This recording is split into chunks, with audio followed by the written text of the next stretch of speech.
तुम्ही आता बोलताना असं म्हणालेत, की सुरुवातीला रुग्णाला काय झालंय, त्याला काय आपण उपचार केले पाहिजेत, काय आवश्यक आहे, हे सगळं तपासता. आता तुम्ही इंद्रायणीनगर, संतनगर या भागामध्ये प्रभाग 8 मधून इच्छुक आहात. तर या प्रभागातल्या नागरिकांना काय हवंय, हे जाणून घेतलंय?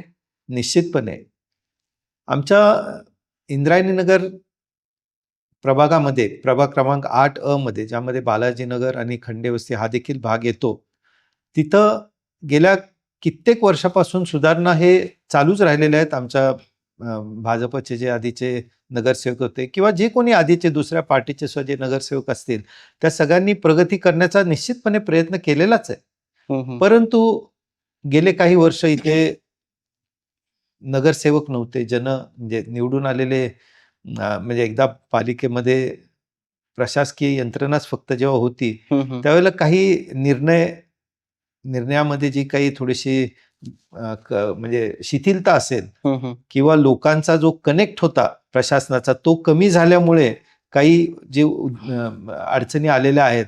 उदाहरणार्थ खड्डे बऱ्याच ठिकाणी आहेत रस्त्यामध्ये, पाण्याची व्यवस्था आहे, नियमितपणे आहे, परंतु कधी कधी पाणी पुरवठा बऱ्यापैकी कमी आहे.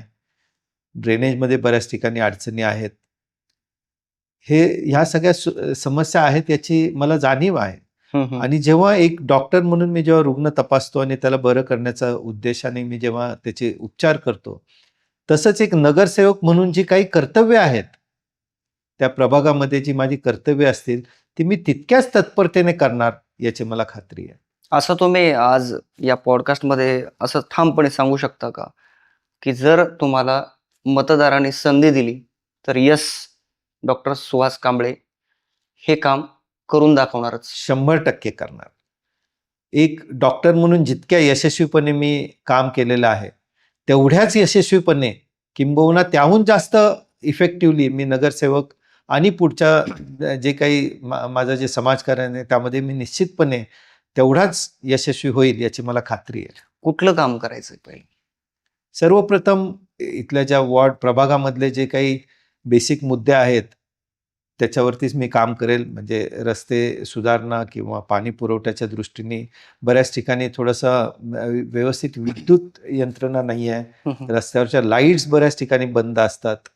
त्याच्यामध्ये कशा प्रकारे आपल्याला सुधारणा करता येईल ते मी बघणार आहे. आणि आता काही प्राधिकरणामधले काही प्रश्न आहेत की प्राधिकरणाकडून बरेचसे प्लॉट्स हे पिंपरी चिंचवड महानगरपालिकेकडे हस्तांतरित झालेले आहेत, पण त्याच्यामध्ये काही ना काही इश्यूज आहेत जे आमच्या म्हणजे आत्ताचे जे लोकप्रतिनिधी आहेत ते नेहमी सॉल्व्ह करायचा प्रयत्न करतातच. परंतु काही गव्हर्नमेंटचे डिसिजन झाले जे आत्तापर्यंत तेवढ्या प्रभावीपणे इम्प्लिमेंट नाही झालेले, ते कशा पद्धतीने इम्प्रूव्ह करता येईल हे मी निश्चितपणे बघेल. ते आता महानगरपालिकेच्या निवडणुकीमध्ये अनेक मोठ्या लेवलचे मुद्दे पण गाजतात, मात्र त्याला काही फारसा अर्थ राहत नाही. प्रभागातील नागरिकांना त्यांच्या मूलभूत सुविधा पाहिजे असतात, त्यांना दैनंदिन जीवनामध्ये ज्या अडचणी येतात ती एवढीच त्यांची फारशी अपेक्षा असते. तर तुमचं काय निरीक्षण आहे? तुम्ही डॉक्टर सुद्धा सर, तर काय निरीक्षण आहे? लोकांना काय हवं आणि काय दिलं पाहिजेत?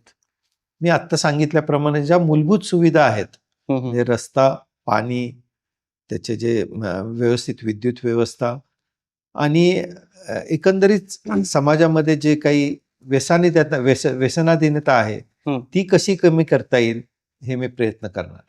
सोशल मीडियाच्या भाऊ गर्दीत विश्वासार्हतेने चकाकणारे नाव म्हणजे लेट्सअप मराठी.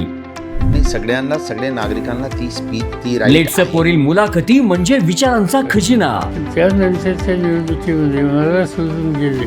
बातम्या केवळ वस्तुस्थिती सांगणाऱ्या, न प्रोपगंडा, फक्त जनतेचा अजेंडा.